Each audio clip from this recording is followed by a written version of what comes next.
Normally, we hold off on the podcast version of the interviews until after their broadcast on the Streets of Rock and Roll radio show. However, I just got off the phone with former Black Sabbath vocalist Tony Martin with some breaking news.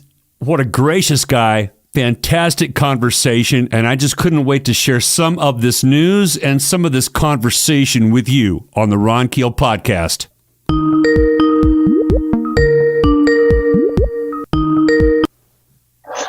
Hey. Hello, Tony.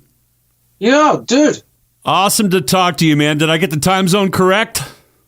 Yeah, you did. Unfortunately, they rammed me with so many interviews. One of them ran over. And so I apologize for that. We were running a bit late, mate. No problem, man. I understand what you're going through, and it's a very exciting time for you. I'm glad to be a part of it. Thanks for putting me on the schedule. Okay, bud. Thank you. Before we start, Tony, could I get a liner from you? This is Tony Martin on the Streets of Rock and Roll with Ron Keel. Okay. Thank you. We can have a go at that. Hi, this is Tony Martin. We're on the Streets of Rock and Roll with Ron Keel. Keep rocking. Damned by You. That's former Black Sabbath vocalist Tony Martin from his new solo release, Thorns. That album quickly went to #1 on Amazon's hot new heavy metal chart, and I'm joined now by the man behind that voice and those songs. Tony, welcome to the Streets of Rock and Roll. Thanks for your time and this opportunity. Thank you very much. I've never heard of him. Congratulations on the success of this new release, man. It seems you really hit the heavy metal nail on the head with this one, and the response has been super strong. Yeah, I'm really pleased with it, man. I just, it's nice to be able to reach people in this way. And it was just the right album, the right time, strangely, the right time, with the right people. It's all been very good, and I'm very grateful for it. As you should be. It's been over 15 years since your last solo album, Scream. You've stayed busy with sessions and side projects, but it's got to feel good to be back in the saddle with this new Tony Martin release. Yeah, it is. My voice now appears on something like 75 albums and projects or something like that. So I have been busy, but this was my own album, obviously. And I'm really proud of it. It's the most Tony Martin sounding Tony Martin album that I've done.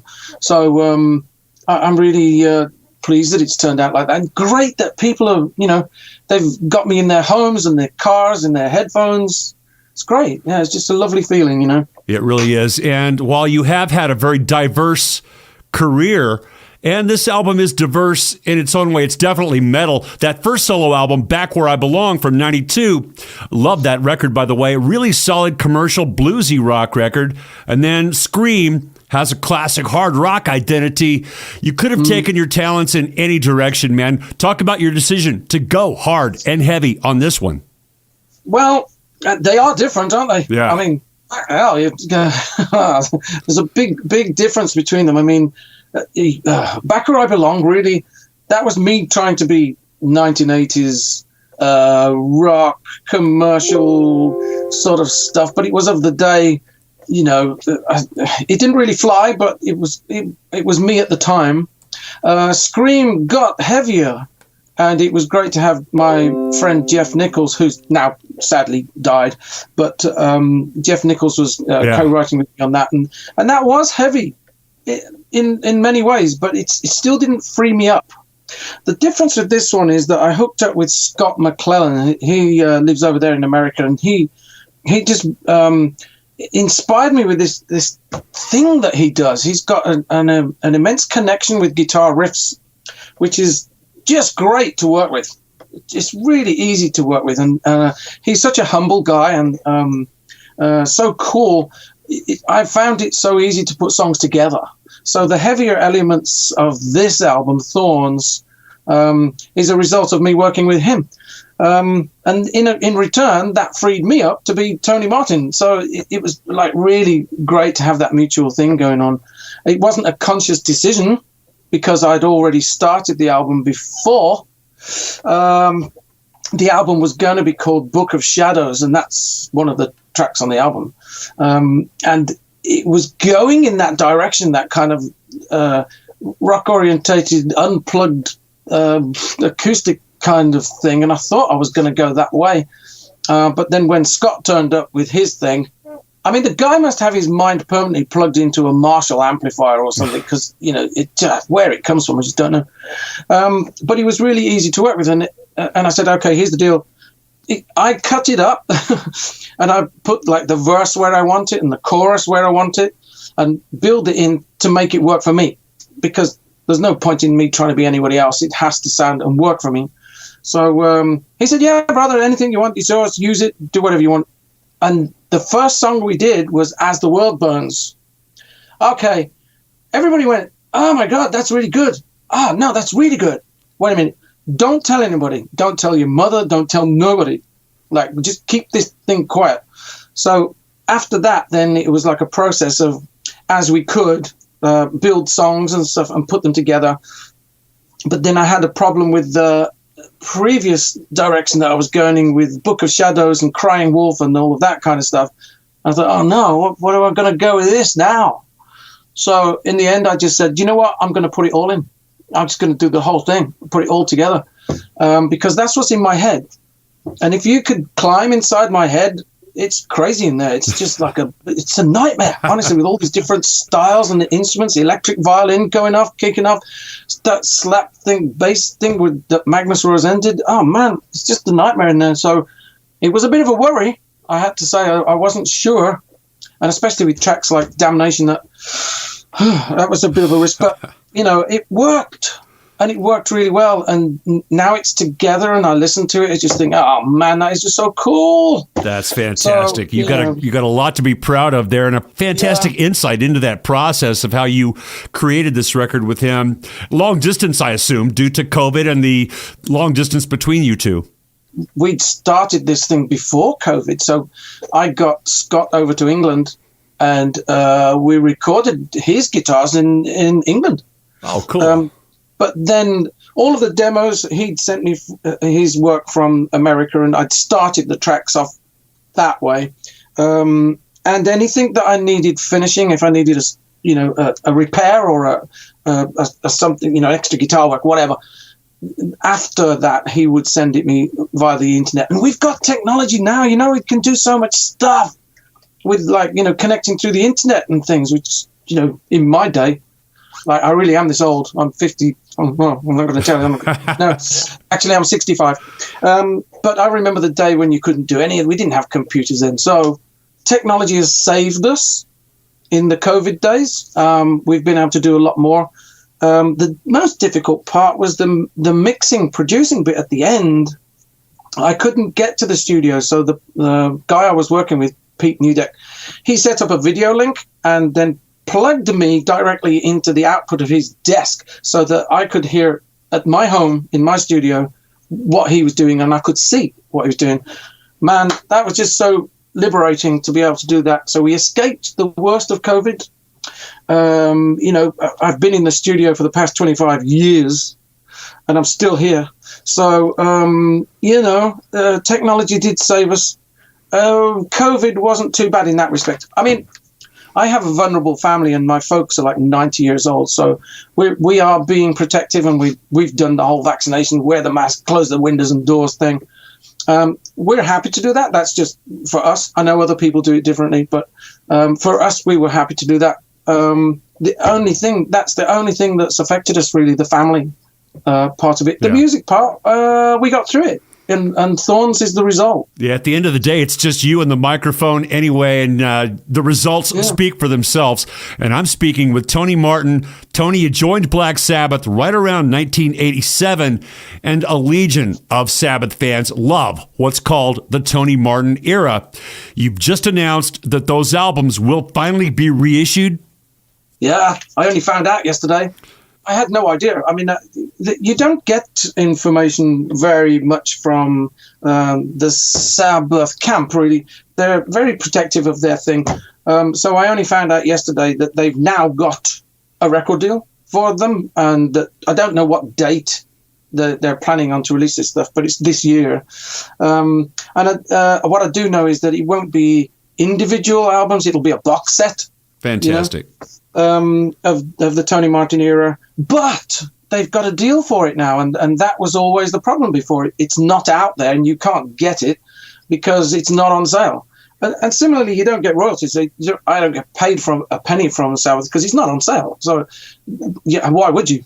But now if that all changes and this year they managed to get that released, oh man, there's going to be a lot of Tony Martin stuff out there. Great news for the metal community, for you, and for all of us Sabbath fans, as those albums were buried pretty much since Ozzy returned to the band.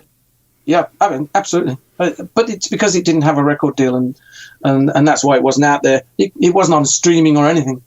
And over the course of 20 years, and 6 albums, I believe, you graciously bowed out for both Ozzy and Ronnie James Dio to return. Then you were back in, back out. I commend your work ethic and your professionalism in what I know is probably a very unstable situation.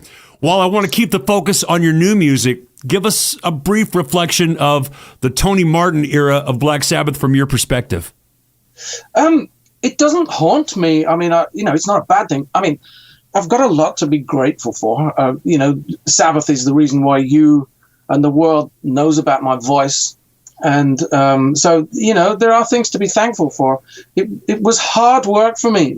I mean, I'm 12 years younger than the rest of the guys. So even just circle of friends was different. I mean, they're hanging out with Ian Gillan and Brian May, and my best friend is like Dave down the road. So that was a gap. And also the experience, they were way ahead of me in experience, at least 12 years further up the road from me. And I never could quite catch them up. They were always had that much more experience than me. So that was hard work. Fortunately, when I first got the gig, it was actually 1986 that I was put on standby when they were with Glenn Hughes on the Seventh Star album. And I don't know what the issues were, but they had something went wrong with Glenn, and they put me on standby. That scared me to death because it's Glenn Hughes. I can't sing like Glenn Hughes. Nobody can sing like Glenn Hughes. Only Glenn Hughes can sing like Glenn Hughes. So that was really scary. And then they found Glenn, and then they got Ray Gillan in. Then he left. He left to join Blue Murder with John Sykes. So they called me again and said, you better come down the studio and try this out. And they gave me one song, which was The Shining off Eternal Idol. And then 2 days later said, okay, you've got the job. You've got a week to finish the album in a week. Okay. So right from the start, it was scary. It was huge. Suddenly being the front man of Black Sabbath was just ridiculous. And then, the whole, association with me and my voice lasted 11 years. Well, thanks for sharing some of those memories and stories. The new album, Thorns, is available everywhere. Find all those links and details at darkstarrecords.net. I have a lot of respect and admiration for the team at Darkstar Records, starting with label chief Jeffrey Swanson. Tony, what led up to your choosing Darkstar Records as the right home for this project? It wasn't, actually. The lead label is actually Battle God. They're based in Australia. They're running the whole show from the rest of the world. And then it's licensed through Darkstar. Okay. We were talking to Darkstar initially, but then Battle God funded the rest of the album. I'd already done most of the work in the studio and the rest of the stuff, but then Battle God stepped in, and then the idea was to have 2 labels do the whole round the world thing. Well, I've done this before with Black Sabbath. When IRS were doing one territory and EMI say we're doing another territory, so there was no reason to believe that it couldn't work. So I got in touch with both the labels and said, do you guys fancy, running this together? And I said, yeah, we'll have a go. So we're still learning. It takes time for people to settle into each other's routines and things. And so the Americas, for sure, you can get it through Darkstar and all of the things that they do. But the rest of the world then is handled by Battle God. And if you live in Europe or something, then that's where you have to go to get it, because it's contractually set that way. I like Darkstar for different reasons than I like Battle God. They each have their own thing, and I like having that difference, in record labels.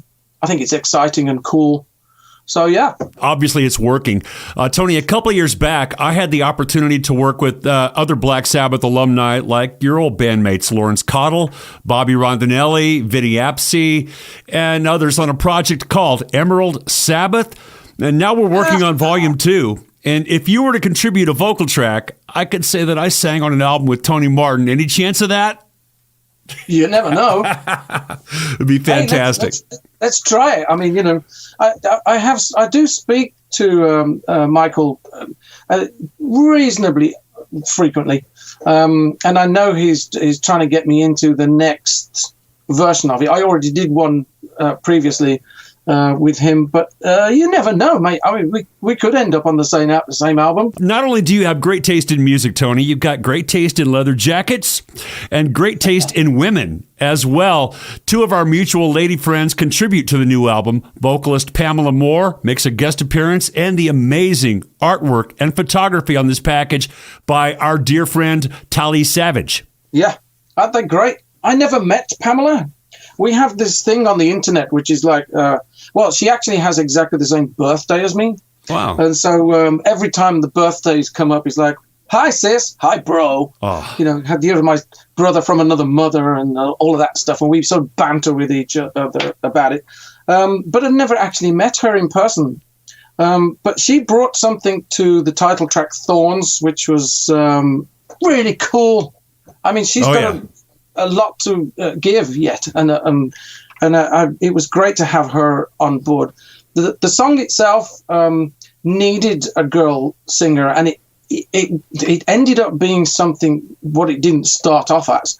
The subject really is a woman who's been abused at home, and she's run away.